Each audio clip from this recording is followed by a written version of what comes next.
David Bunsick was out on bond for drug trafficking charges when troopers say he got behind the wheel drunk, killing a Sarasota grandmother. Tonight, I took these court documents to the victim's family, stating a no alcohol ban was lifted just months before that deadly DUI crash.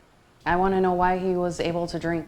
It's a question keeping her up at night. Michelle Kramer-Baltaji was driving her mother and 6-month-old son when a driver ran a red light, slamming into their car.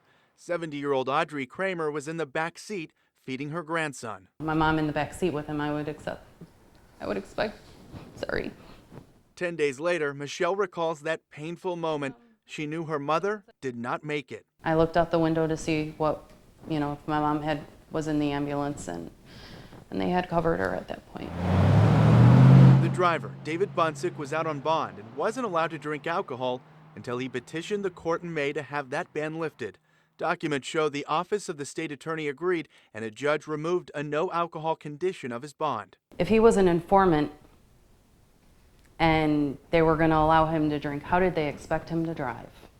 That's what I want to know. When I questioned Sarasota police if Bunsick was working as a confidential informant and they needed him to drink alcohol, a spokesperson told me, quote, "We will not answer any questions about any possible confidential informants because it can jeopardize their life or the lives of our officers." I'll never be able to replace my mom.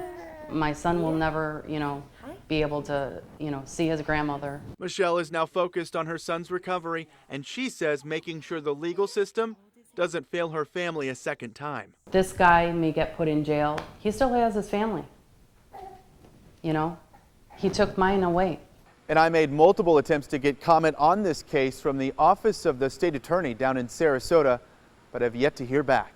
Ryan Smith, ABC Action News.